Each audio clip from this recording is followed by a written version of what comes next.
Hey everybody, the Super Vader 400 here, back for another retro review. And this time, this is my review of both of the Thor movies. I just got done watching both of the Thor movies and watching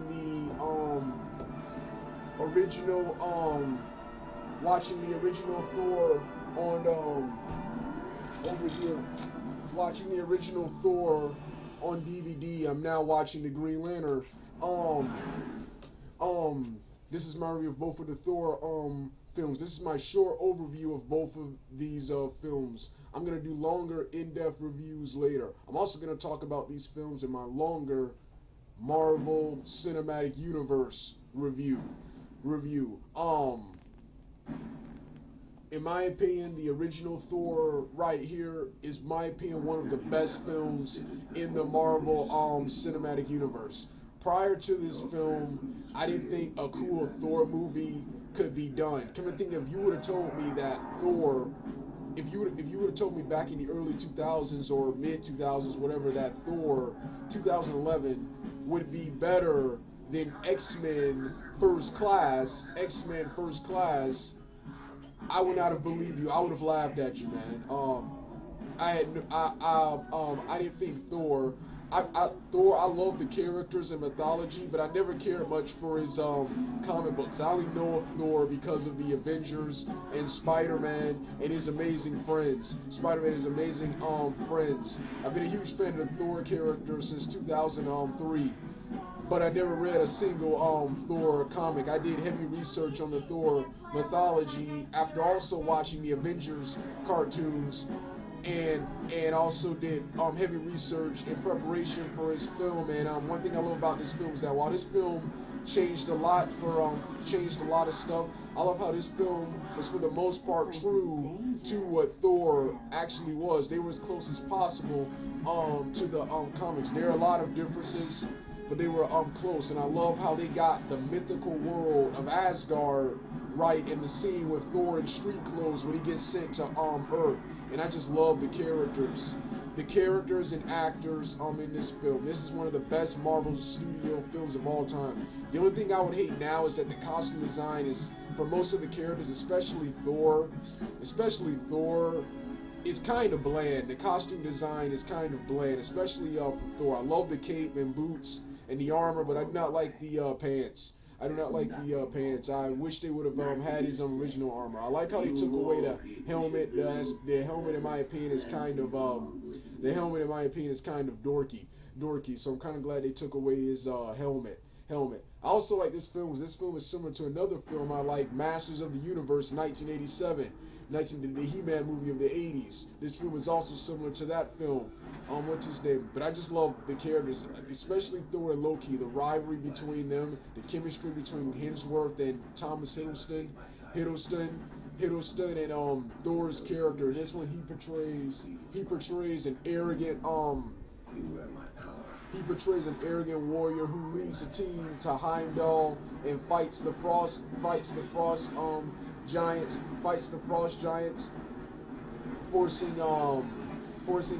forcing his father Odin to come and save them. Afterwards, Thor has a huge argument with Odin, and Odin, in punishment for Thor's arrogance, strips him of his armor, his power, and his hammer, and sends him to Earth.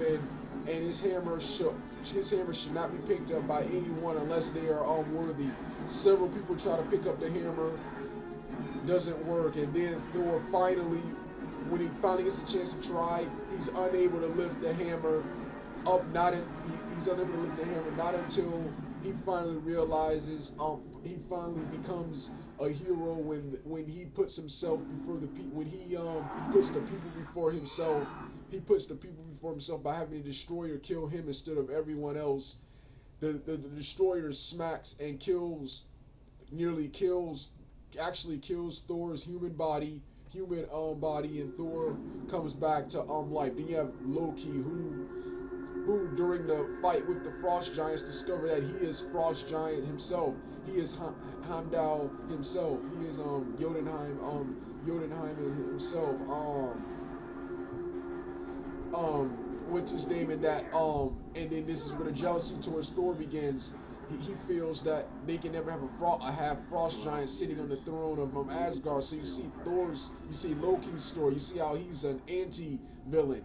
He's a guy who wants to be king, but the way he goes about things and his trickery makes him the villain. And then you have the other side characters. Who were the side characters in the film? I remember Son of Odin. Son of Odin, you got Idris Elba as Heimdall, the Gateskeeper. The Gateskeeper. Then of course you got um then you got um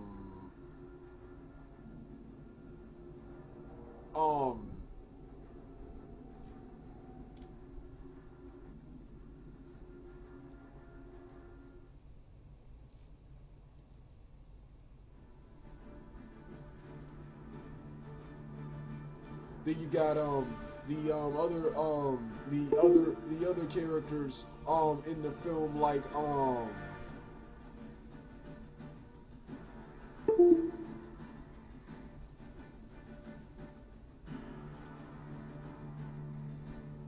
yeah hold on, I was on the wrong one. So then you got Volstagg. Volstagg, he is the warrior who eats a lot. Then you got then you got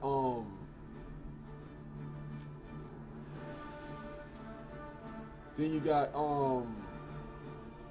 I mentioned Odin, his mother, the Robin Hood guy, and then of course the Asian guy, Hogan, Hogan. So yeah, Hogan, the Asian guy, and Fandral, that's his name, and Sif, and Sif, and Frigga, that's the queen of Asgard, and of course your main antagonists are Loki. Thomas Hiddleston is Loki, Laufey, the Frost Giant, and the Destroyer, and the Robot Destroyer, and the human characters, Eric Selvig, Jane Foster, and Darcy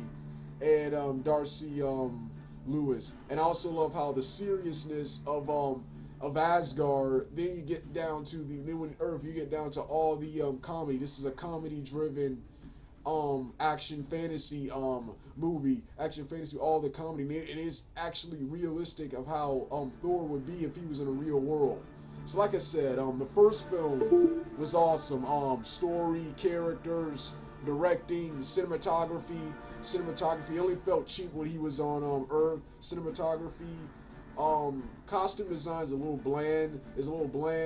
And the action choreography is great. Action choreography is great, and all the cast members did a phenomenal job. So like I said, awesome movie. Movie right here. Totally exceeded my expectations. The sequel, Thor: Dark World. I like Thor: Dark World, but I think after recently watching it again, I think Dark World sucks. I like how they spend more time in Asgard. The other characters, Hogan, Federal, and Vashta, and the female warrior. They get more screen time. Thor's friends get more screen. Heimdall and Thor's friends get more screen time. I love Loki and Thor teaming up. I love the returning cast members, and I love the humor in this film, and I love the humor in this film. However, they went too far in some scenes. There was lots of terrible humor in this film, and then I thought the plot was just totally stupid. And finally, the last problem I had with this film, it was forgettable. The whole thing was pretty much a setup for the Thor Ragnok, the third film, and of course the Guardians of the Galaxy film, which will come several months out, which will be released a year after this. So, like I said, Awesome. So like I said, but this was still a pretty awesome film. It's the weakest of the MCU, but still an awesome film. But still an entertaining film nonetheless, man. And I can't wait for Thor 3. The spoiler scene at the end was probably the best scene at the end, which reveals that Loki was still alive. Loki was still alive, and he's now king of Asgard. And then the Incredible Hulk will be in this film. There's also several Thor villains, such as several several other characters, several other Thor villains from the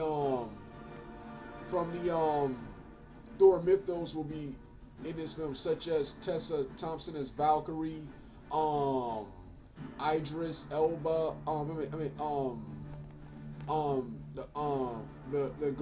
Jeff Goblin as the Grand Master, and Carl Urban as Scourge, and Kate Blanchett as Heller, the ruler of High New, and based on the deity Hell. So yeah, this Thor Dark World looks to be pretty good. Not as good as, in my opinion, won't be as good as the Justice League movie next year, but it's gonna be an awesome film, and I can't wait. I can't wait. I'll talk more about Thor Dark World in another the Ragnok one in another video. This was mostly a short review and overview of the Thor movies and my short thoughts on the upcoming Thor film. All right, Super Vader 400 out.